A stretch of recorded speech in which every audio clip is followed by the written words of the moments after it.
Bendición mi gente, mi nombre es Alejandro Romero, o Lobo Batala, y les doy la bienvenida a un nuevo video informativo de su canal Irawo Aragua.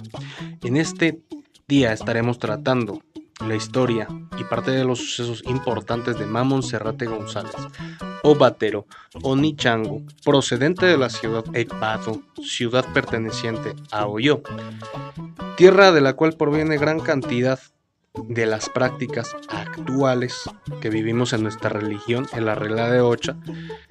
Mamon Serrate tenía asentado Chango y su nombre era Batero. Algunos registros de la época hablan de que llegó a La Habana como esclava en los años de 1840 aproximadamente. No se precisa su edad al llegar a las tierras cubanas, mas se dice que ya no era precisamente una niña, por decirlo así, pero luego se traslada hacia Matanzas. Ahí constituyó el cabildo llamado Papá Noel Bárbara. Muchas de las prácticas actuales dentro de la Ocha son atribuidas a esta gran señora. Entre ellas podemos citar el haber dado a conocer la religión en Matanzas. También se le atribuye el juego de tambores batá. Igualmente es a ella quien se le considera la única responsable de dar a conocer la ceremonia de asiento o cariocha, coronación, como se le guste llamar. Conocía varios ceremoniales o secretos de orichas, como lo es en el caso de Yeguá, Otutúa, Bromú, Brosiá. En su contacto con miembros de la nación Arara, les enseñó el arte del dílogo, que era una práctica desconocida para ellos. A cambio de este conocimiento, los Arara le enseñaron los rituales de Asojano y de Olopo. Es decir, fue un proceso de transculturación y compartimiento de los mismos conocimientos que tenían de cada tierra, proveniente de Ecbato, proveniente de Arara. Ahora, también lo que podemos destacar de ella es que fue descrita como una persona de pocas palabras. No era tan sociable, era algo rígida en su carácter, quien llegó a relatar historias de ella, pero poseía mucho conocimiento con respecto a ceremoniales, a deidades, que a lo mejor el día de hoy están extintas dentro de su cabeza. O sea, fue una gran ciencia dentro de lo que es la Ocha.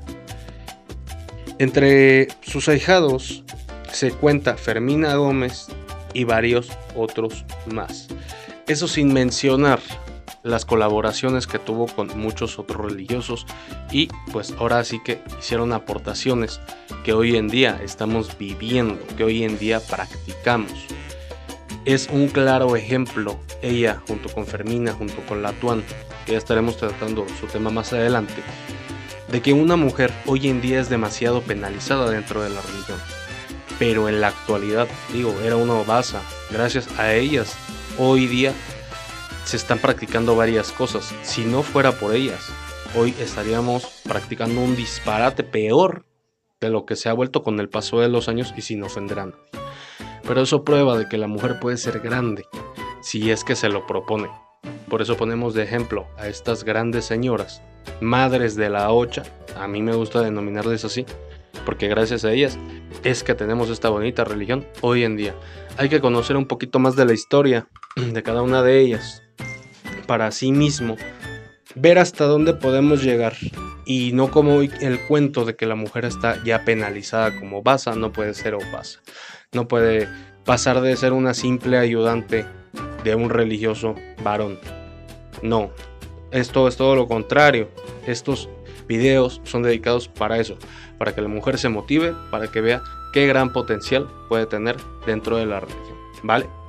Espero que esto les haya sido de su agrado, de su utilidad, y sobre todo para su conocimiento, para conocer un poquito más de cuando la Ocha llega a Cuba, ¿vale? Asimismo los invito a seguirnos en el canal de YouTube Irawo Aragua Ocha, dándole en suscribirse al canal para tener las notificaciones, o en Facebook en la página Irawo Aragua, ¿vale? Mi nombre es Alejandro Romero, o Lobo Batala, y no me despido sin antes decirles: vivan en Ire, no caminen en el sol. Hasta luego.